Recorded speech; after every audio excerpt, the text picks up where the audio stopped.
Halloween comes with many festivities, all the regular stuff like costumes and candy and peasant stuff like that, but for those of us with a little class, a little culture, a more patrician palate, it comes also with the traditional new Halloween Google Doodle every year. Now, I've been following the Halloween Google Doodle storyline for many years now, and I like to think I'm well versed enough in the really rich lore to share that knowledge with the world. Halloween Google Doodles have taken on a variety of artistic mediums throughout the years. Art, games, music, short films even, so as I review each doodle I have to stress that I will be doing so in the context of the form of media that the doodle takes on, as well as the time period it was created in. You know, it's been over 2 decades since the first Halloween Google Doodle, and they've changed a lot over the years. So I will put the bionicle-o-meter over here just to give a rough impression of the socio-cultural climate that the doodle was created in. Anyway, the very first Halloween Google Doodle was one of the very first Google Doodles in general, the 4th one ever to be archived. It was just the classic, original Google logo with 2 pumpkins instead of the letter O. You know, the concept of a Google Doodle wasn't really a thing yet, so this was just a nice little quirky thing you might happen to find on the Google homepage on Halloween 1999. It's simple, it's elegant, it's not trying to go above and beyond, it's a little low effort considering the fact that they used the same pumpkin for each letter O, but it's no big deal. It is based enough. 7.1999 out of 10. The 2000 Halloween Google Doodle, also known as Halloween 2000 by guest illustrator Lori Libb, is a one-up over the 1999 one. It's really just the same thing as before, but with more personality. The letters are dark and foreboding, there's a freaky spider over here, yikes, I'm pissing in fear as we speak, and plus the whole thing is in GIF format this time.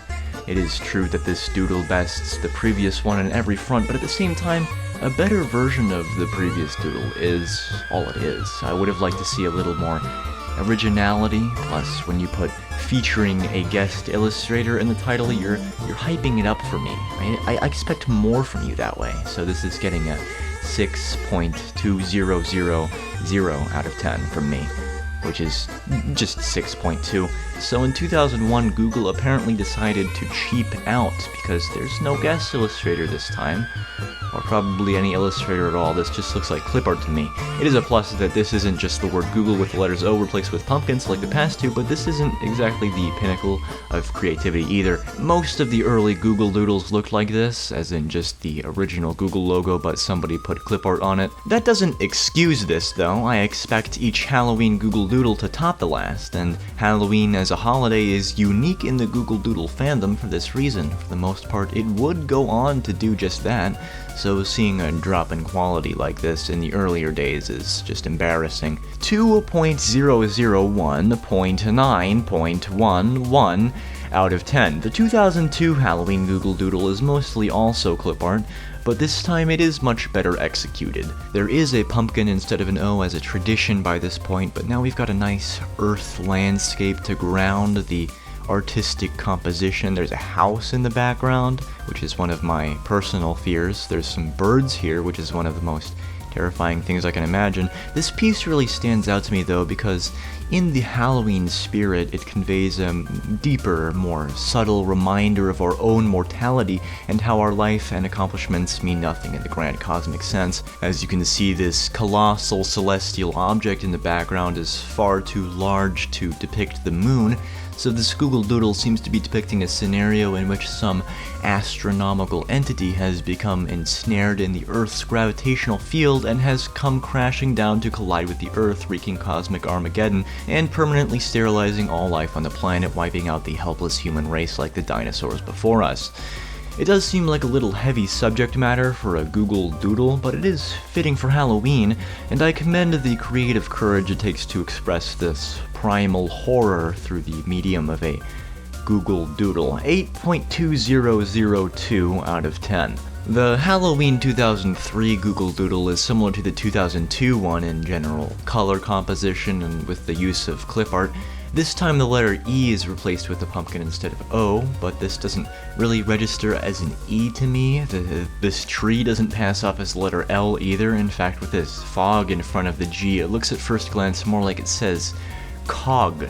If you showed this to someone who had never heard or seen the word Google before, I'm not sure they would understand what it was trying to say.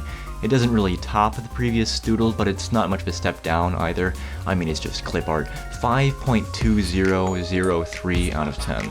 In 2004, we got another clip art doodle, but it is a good one. Nothing special. There's a broom for an L, G is wearing a hat, the cosmic bringer of doom seems to have subsided a bit, although this is the first Halloween Google Doodle not to contain a single pumpkin. I like how each O is floating in a cauldron of lime Kool-Aid, although the human eye looks a little out of place. I think it would be neat if one of the letters O was replaced with an I.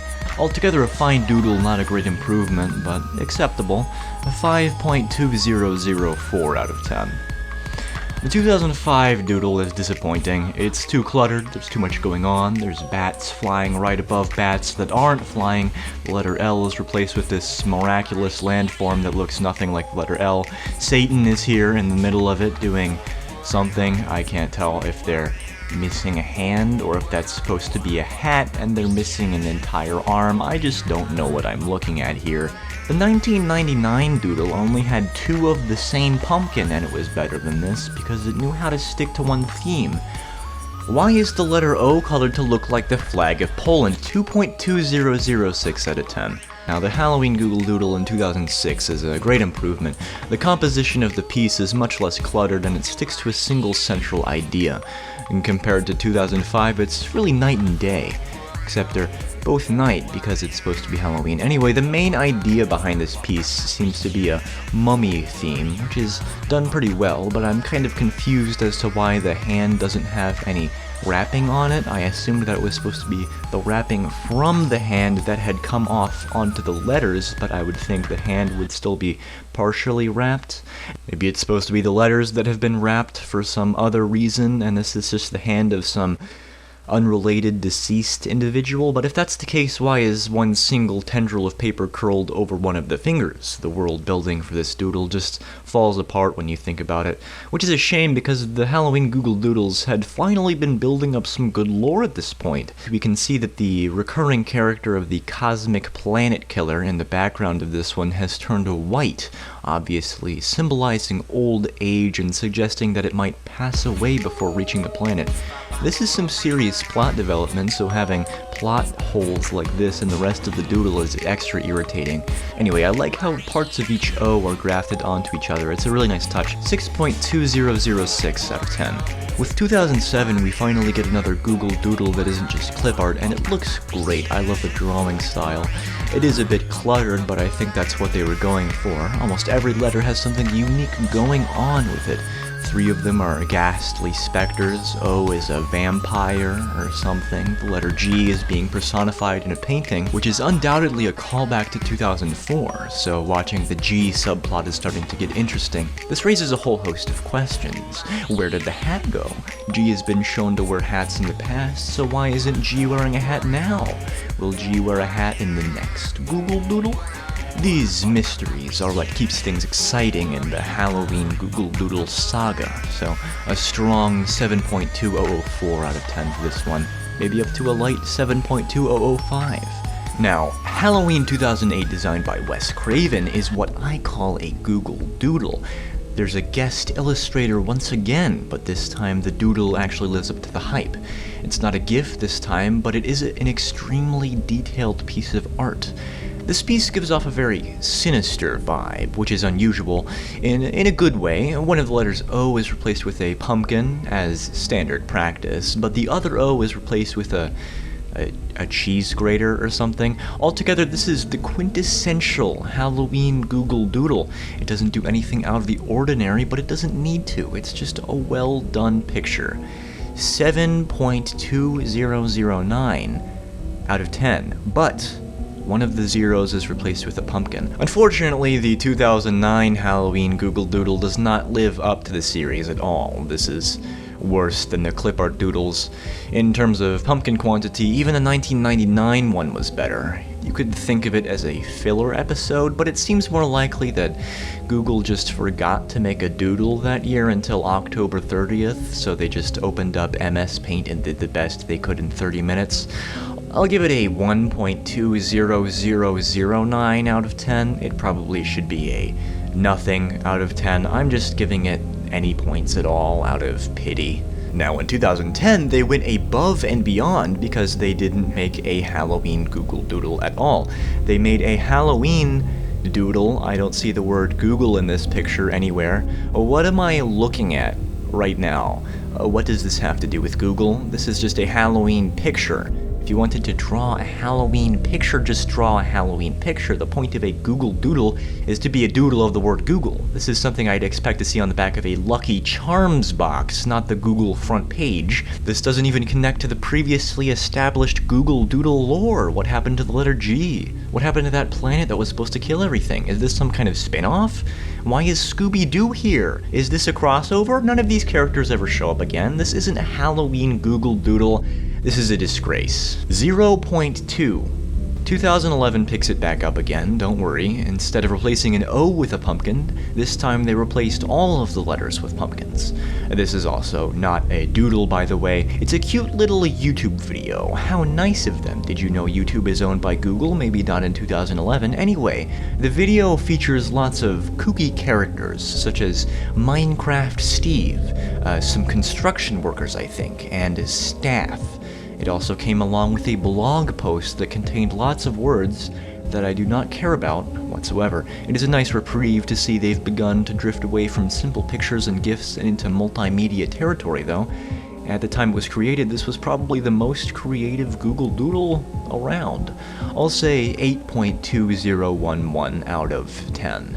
In 2012, we got another essay with our Google Doodle, which describes their creative process on creating it. They outright stated they want to top the previous Google Doodle, and like I mentioned earlier, this is a theme and the first time this process really begins to pick up. Their intention was to bring the trick-or-treating experience to the home page. The hope was to capture a bit of that excitement you feel knocking on a neighbor's door to see what they're dressed as, and wondering if you're going to hit the jackpot with the king-sized candy bar. Wow, how whimsical of them. But did they succeed? Maybe it kind of simulates trick-or-treating, but to me the main impression I got was of just a GIF that you have to click. I can't conclusively say that it topped the 2011 Google Doodle, but keep in mind I'm viewing it through the lens of every Google Doodle that came before and since. Maybe in 2012 this was better than a YouTube video. It is, I suppose, technologically impressive, and it looks like they tried their best, so I'll give it a 8.20011 out of 10. The next one definitely does top it though, a fully stop-motion animated video game experience.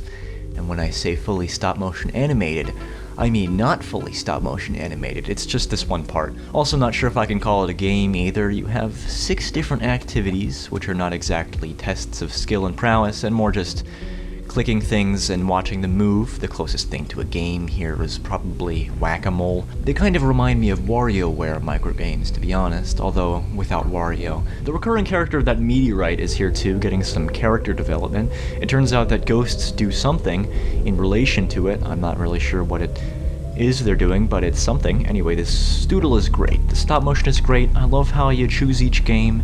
It's creative. This is one of the classics in Google Doodle lore.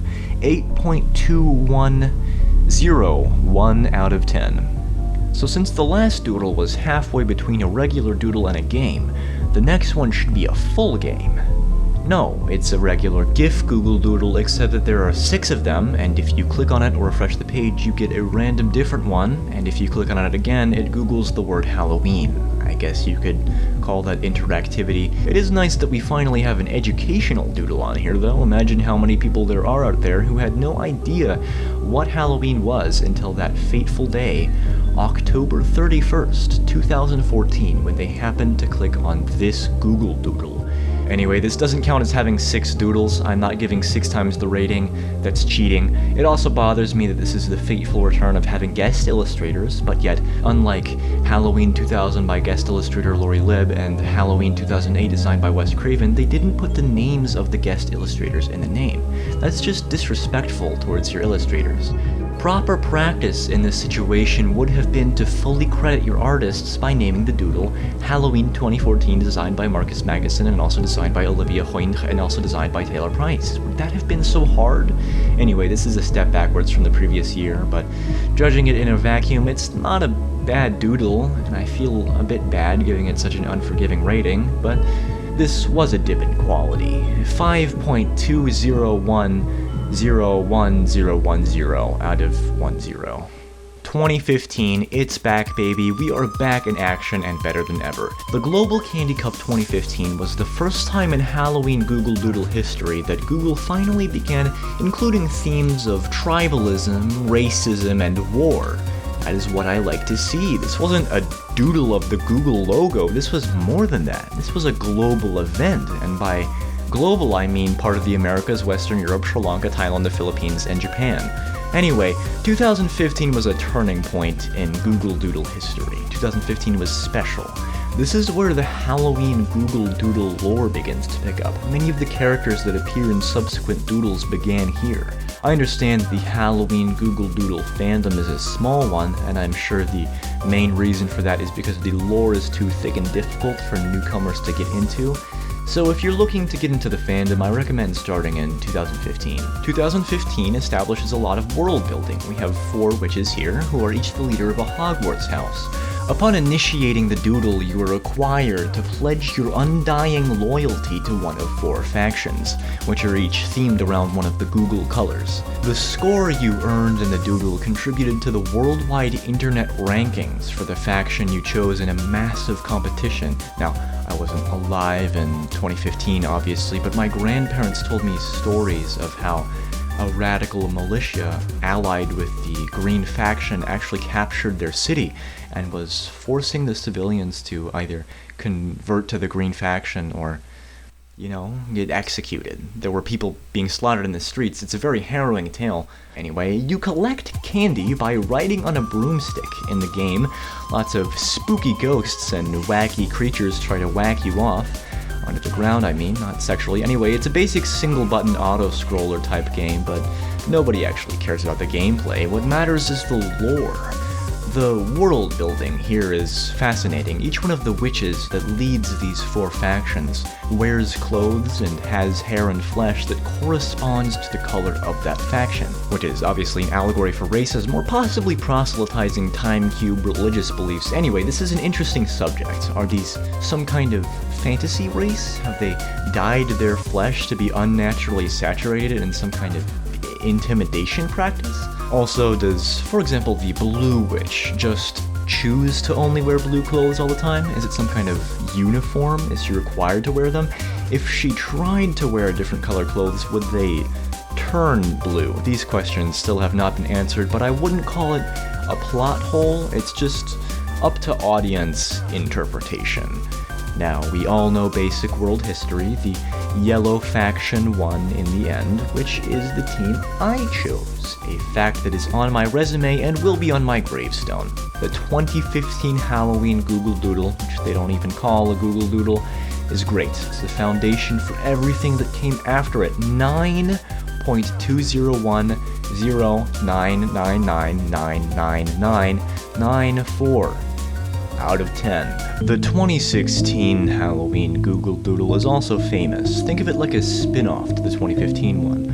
Or maybe the other way around. The main character of this doodle is one of the central characters in the Halloween Google Doodle connected universe. Momo the cat, who is implied to be related in some way to the cat that was in allegiance to the Yellow Witch from the 2015 Google Doodle. You see how the lore is developing now? This doodle is not a global event, but it is a long-form single-player campaign. Probably the doodle that takes the longest to completely experience out of all of them. About 20 minutes on your first try, and as low as 5 minutes if you're an absolute god at it like me. The gameplay loop is quite unique. There's ungodly specters drifting towards our hero from every corner of the screen, who must be cast away into eternal agonizing hellfire using a prayer to the more Mormon god, which is performed by the player by drawing a symbol on the screen. This leads to some interesting strategical situations. If more than one malevolent demon from the depths of the earth is slithering towards you at once, then a single symbol vaporizes them both. There's also a lightning symbol, which wipes the screen, but you can only use it if there's a Hadean beast with a lightning bolt mark on screen, so you might want to wait to use it and get even more vile, wretched creatures on screen at once, as long as they don't all get to you. There's only 5 levels, but the difficulty curve is quite satisfying. Although I wish they had saved more symbols to be revealed throughout the game. They introduce all of them in the first 2 levels, so it gets a little stale through the rest of the game. In the same way, the music is pretty good, but they reuse the same tracks for multiple levels, and it gets boring pretty quickly. 2016 was still an outstanding year for the Halloween Google Doodle series, though. The game is a classic, it has a clear anti-occult and pro-Mormon message, and plus this time it's available to be played on mobile devices. It is immensely easier on mobile devices. Anyway, 9.2001101 out of 10. The 2017 Halloween Google Doodle is not a game. This isn't a joke, we're not playing around this time. It's a different form of media entirely, actually. A video, but not like the 2011 one, a fully animated short film, featuring the same character that we've all grown to know and love, Momo, who's actually a side character in this one, but it's still great to see character development like this. The main character is this ghost person named Jinx. Jinx wants to go trick-or-treating like the other children, but they are afraid that everyone will see their hideous, ghastly visage, so they wear a series of disguises in the hopes that nobody will slaughter them due to their race. Naturally, wacky antics ensue from here.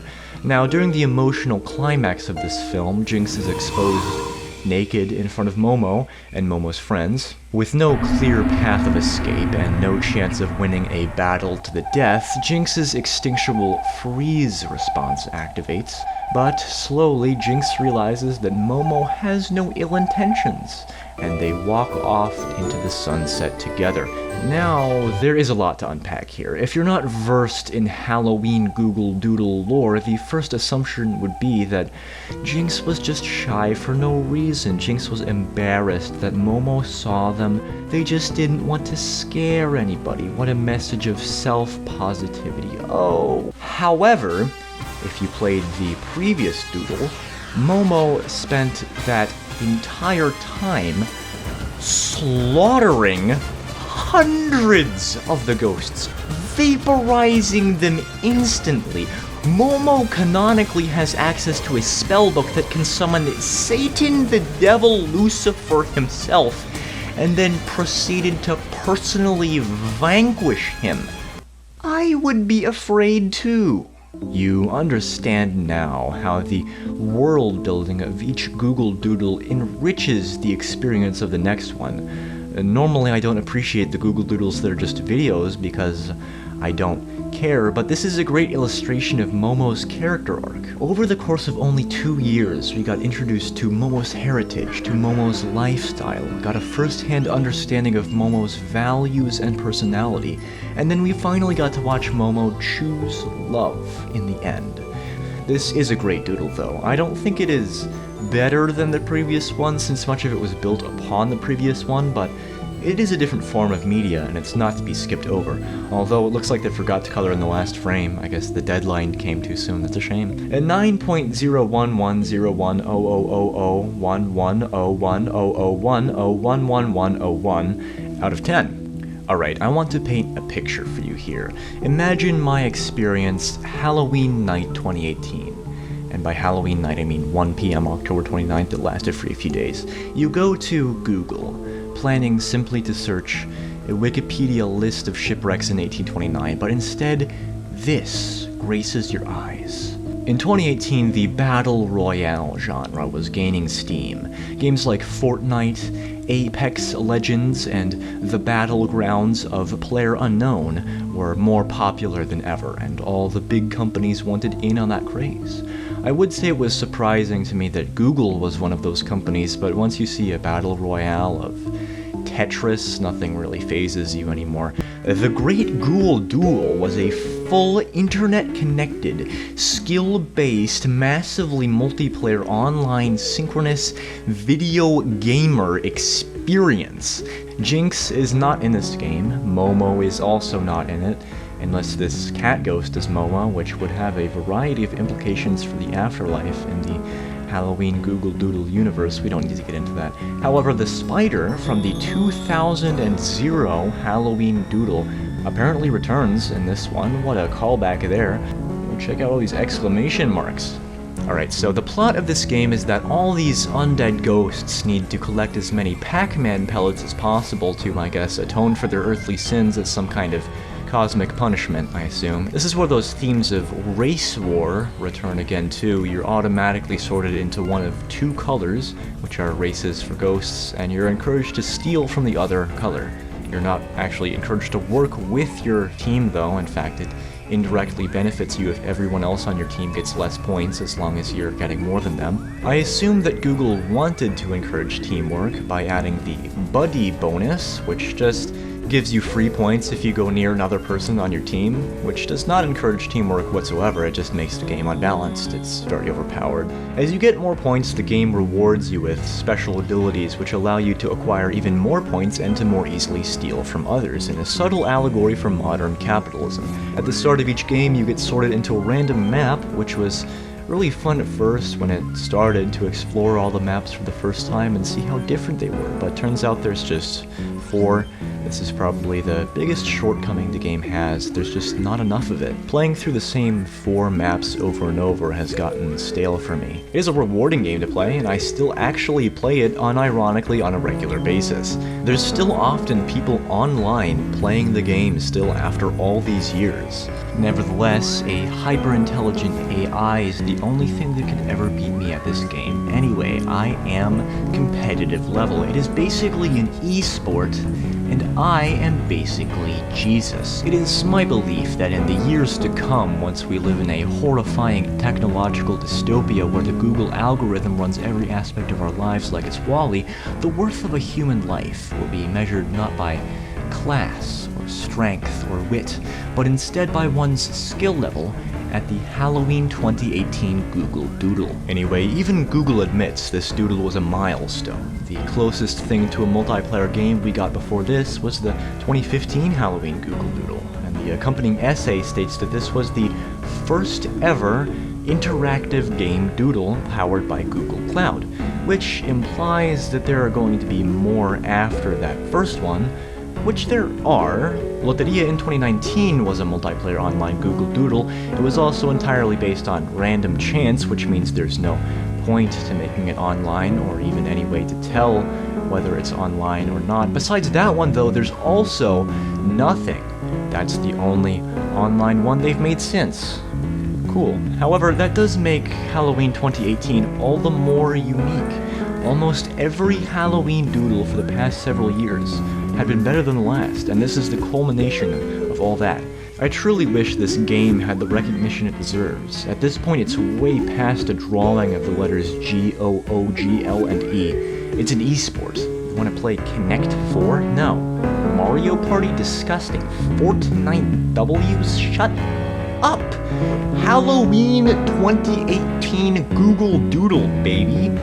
10 out of 10. Not even doing the year decimal point thing. It's just a regular 10 out of 10. In 2019, Google had a difficult job. Up to this point, they've always attempted to top the previous Halloween Google Doodle. But how is it even possible to beat the 2018 Halloween Google Doodle? In the days leading up to Halloween 2019, the mind wandered with possible routes they might have taken. Perhaps a full feature-length film? A novel Google Doodle? A Halloween-themed cure for cancer, maybe? What I hoped they would do is just the 2018 one again, maybe with some extra content or something. That would have been great. The team at Google found a different recourse, though, and that was to not even try. This one is more in the vein of the 2012 Halloween Google Doodle. Remember that one with the doors that was disappointing for 2012? Well, it's disappointing for 2019 as well. This time it's themed around animals. You click on a door and it gives you a fun animal fact, as if I'm watching Zaboomafoo. Now this is actually for a good cause. It's specifically to raise awareness for endangered species who may go extinct soon, which I admit is a noble goal. However, let them die. I don't care. I want to see a funny ghost game. You tell me which one of these is more important. The habitat and livelihood of some cringe bat species in the middle of nowhere, which, keep in mind, we're not invested in its character arc whatsoever, probably can't even do a simple kickflip, or the plotline of the Halloween Google Doodle saga, which I will remind you this was the 20th anniversary of. Yeah, pretty obvious, huh? Listen, the name Halloween Google Doodle carries a reputation. It has a certain weight to it. You can't just throw something like this out here in modern times. This would have been spiffy in like 2009, but post-2015 there's a certain expectation that you have to live up to. This has no connection whatsoever to any of the other Google Doodles. And remember, it had been 2 years at this point since we saw Momo or any other recognizable character. When each installment comes out once a year, there's no room for filler episodes. 6.2012 out of 10. As you can imagine, my hopes were not high for 2020 given what happened the year prior. Earlier that year, Google released a series of what they called their greatest hits in Google Doodle history, but yet Halloween 2018 was nowhere to be seen. Much of my faith was gone. I assumed Halloween 2018 had been forgotten to the bowels of history. But, to my surprise, Google released a direct sequel to a Halloween Google Doodle from mere years before. I was still right though, it was Halloween 2016. The biggest question here is how this fits into the Google Doodle storyline thus far. We clearly saw in 2017 that Momo has changed as a person and has learned to coexist with and befriend members of the ghost species, but yet here we see Momo is back to executing entire extended families of ghosts without a second thought. It can't be a prequel to the 2016 Doodle because it's pretty clear that Momo's magical abilities have increased over this time frame. There's lots of new spells in this one that you do. I'm willing to give the benefit of the doubt and say they're not retconning Momo's entire arc here. It is possible that the 2020 Doodle is set in between the 2016 one and the 2017 one, although the Halloween Google Doodle storyline is convoluted enough at this point that it's also possible that a full timeline would look more like the Legend of Zelda timeline, splitting off into multiple dimensions, but that's somebody else's job to figure out. The entire Doodle in 2020 also takes place underwater. I don't know why or what reason there is for that. I guess it's just a nice theme. It does improve on the format of 2016's Doodle. The main flaws with that one was too few unique symbols and the music got a bit repetitive, but 2020 improves both of these. There's several all-new spells and the music switches it up quite a bit. it does reuse some of the same gimmicks as 2016, but there's enough new stuff that the variety is understandable. 9.202 out of 10. Now, opening the door to speculation here, Halloween 2021 is approaching, and the Google Doodle could be really anything. Now, I don't want to get your hopes up here. The most likely result is that it's just going to be a filler episode like 2019, so do expect to be let down. However, looking at past years, there are a few trends we can try to extrapolate from here. Each game starring Momo has happened on an election year, every 4 years, so next year will almost certainly not be one. The 2017 short film happened right after a Momo game last year, so that might happen again this year. It is possible that the Great Google Doodle will return each midterm, which means the next one will be in 2022. However, there is no direct evidence to suggest this, so it's equally likely that it will return every 3 years. So it could be next year, it could be this year, we don't know. At the same time, the Global Candy Cup might return every 6 years, or the 1999 Google Doodle might return every 22 years. All of these equally likely. But whatever the Google Doodle turns out to be this Halloween, just make sure to complain as loud as possible. Anyway, here's the rankings, here's the full list. Whether or not you agree with me, whether or not you're mad at me for saying endangered animals can go die, I think we can all agree on one thing. Momo for Smash.